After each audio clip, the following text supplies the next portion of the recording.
Welcome to Tower Talk Business Radio on the voice of Nassau Community College 90.3 WHPC.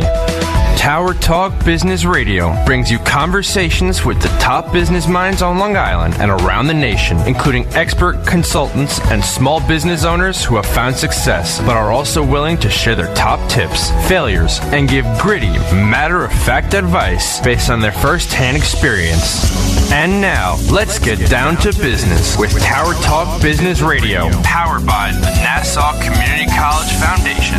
Hello, and welcome to Tower Talk Business Radio, powered by the Nassau Community College Foundation. My name is Ray Schwetz, AVP of NEFQ Business Services, along with Donyshia Boston-Hill, CEO, keeper of the brand marketing and digital agency.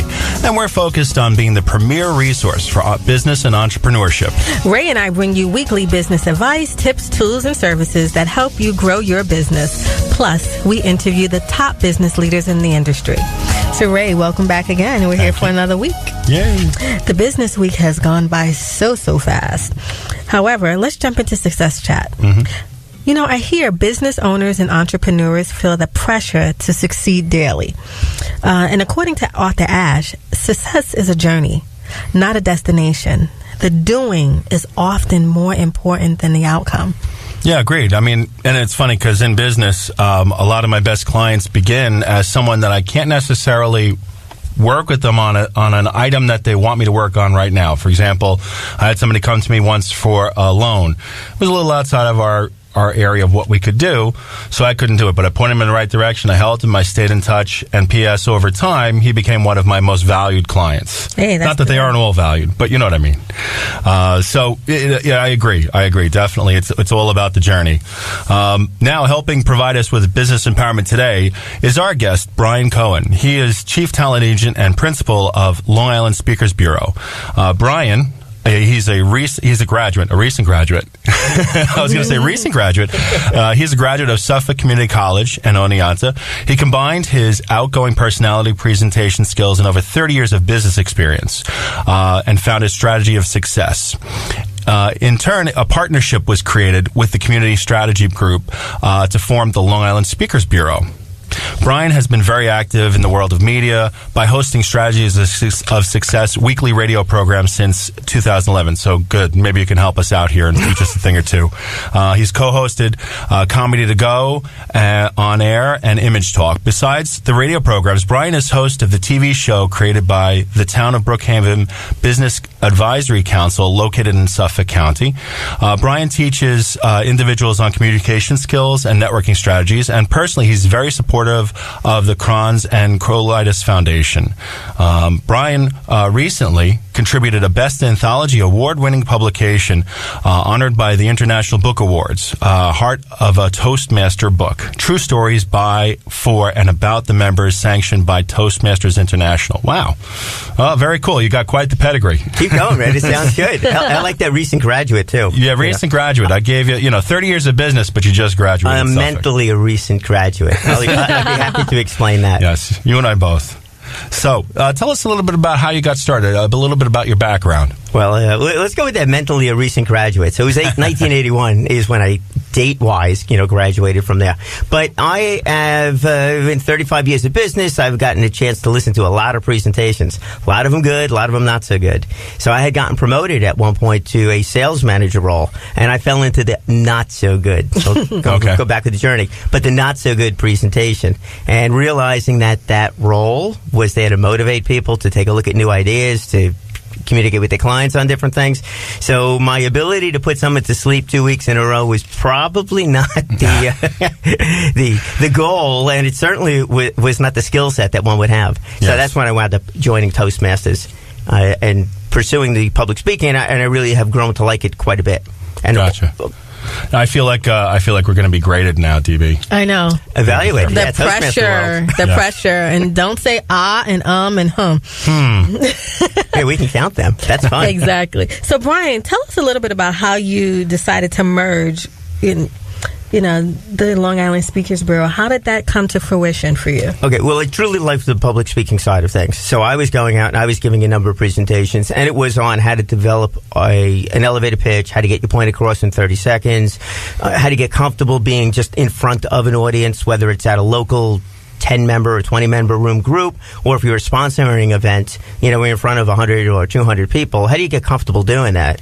And so I did my own path with it, and that's why I did so many of those things. The TV for the town of Brookhaven, the Comedy to Go. I've gotten on stage also doing the comedy, Toastmasters contests, and a wide variety of things. And the whole idea behind doing that is that the more I put myself in stressful situations, going back to your journey comment, the more I put myself through these stressful situations, whether they turned out with the desired outcome or a less than desired outcome, if you look at things as you do and they come out less than desired, there's something to learn from that. And I tend to think that we learn a lot more from those failures, quote unquote, than we do from the successes, because we go through every little detail when we have a less than desired outcome on different things.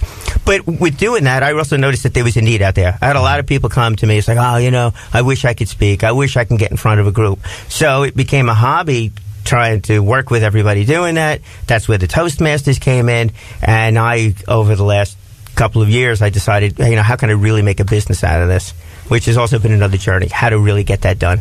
Yeah. And how do you go about that? I mean, making that a sustainable business. I mean, that's got to be something that's tough. It's got to be something that's competitive. How do you do that? It's not so much competitive, and I don't know if that's good or bad. Okay. So with researching things, I am the only Long Island Speakers Bureau around there. Not by name. I mean, I am the only Speakers Bureau on Long Island, except for the hospitals. Okay. Now, obviously, the hospitals have their doctors that they're looking to get out to the community, which is great, but everything's along that line. From a business standpoint, from other topics, motivational, whatever, I am the only one that is doing it at this point in time. So that's great. I'm the only game in town. And then you got to ask yourself, well, why am I the only game in town? Trendsetter, or is there a challenge? And from a business perspective, the challenge is that most people are more than happy to speak for free in order to promote their business, promote their knowledge, promote the organization.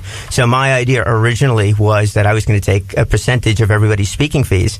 But if everybody's speaking for free, yeah, not so much. No, not so much. So that was learning moment number one. And now focusing a little bit more on using their voice to build their brand. And doing it that way. So the coaching becomes much more of a factor inside of this. And I guess that kind of alludes to the answer to the next question, which is, making that a sustainable business. How do you get clients to understand that this is a commodity that can be bought and sold? Well, by working with the business owners, and it doesn't even have to be business owner. Anybody that is in commission business, anybody that needs to generate income from whatever it is that they're doing, they need a way to stand out. And, in this area on Long Island, I'm sure it's in other communities too, there's so many people doing the same kind of thing. So if you go to an event and there's 100 or 200 people there, how do you stand out from everybody else?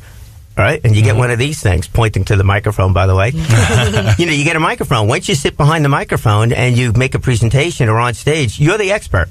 Right. Whether you are or not, you are the perceived expert because you're there. And if you're being asked, like your introduction, if I'm being asked to come on as the one to talk about communication skills, everybody out there thinks that I'm the expert. So it is, and I like to think I have experience with that one. But still, and that's it. Once you're being asked a question, you're the person with the knowledge. Very good point. And that's how you separate yourself. You are listening to Tower Talk Business Radio on the voice of Nass Community College, 90.3 WHPC. I'm Ray Schwetz, along with Donyshia Boston-Hill, and our guest today is BRIAN Cohen, Chief Talent Agent and Principal, Long Island Speakers Bureau. Now, BRIAN, what would you say is your signature speech, and what topic is that? Probably the elevator pitch. Working with people to come up with that 30 seconds about their business. And just like, Ray, when you mentioned you sit down, all of a sudden with a potential client, all of a sudden it kind of changes a little bit. Mm-hmm. The elevator pitch, right? Is it an easy thing to do? Sometimes it is, if you really know why you're doing what you're doing. So my biggest aha moment, and this came when I was working as an executive producer for a TV show, where people would come on and they would show up and I would ask them, what questions do you want to be asked? What separates your business from everybody else? What makes you unique? And that's what I got.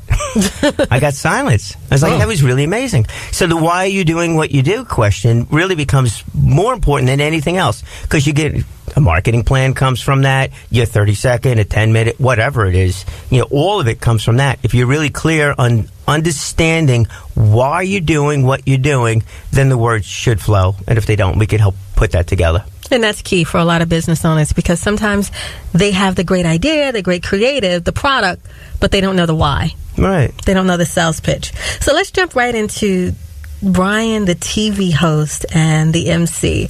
How did you dabble in that side of media? How did you put your I was your asked, I said yes, and then I was like, oh my, what did I just agree to? And being outside of your comfort zone. Yeah. So, I mean, and so many things go back to Toastmasters, so I'll put in plugs for Toastmasters wherever. I was at a Toastmaster contest. I was not competing. I was just there. I was introduced to this other person, and he was like, what's your goal? My goal was to speak to 5,000 people over the course of a year.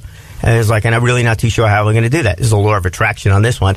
So he's on, I have a radio show. Why don't you come on? So within a week, I was on his radio show talking about that. And of course, I do what every other business person does, tell the whole world. Yes. And there was somebody that I had recently met that was a volunteer with the town of Brookhaven through the Business Advisory Council. She had told a few other members over there, the one that was the president at the time, listened to the show. He said, hey, you do a good job with that. Why don't you come and host a TV show for us?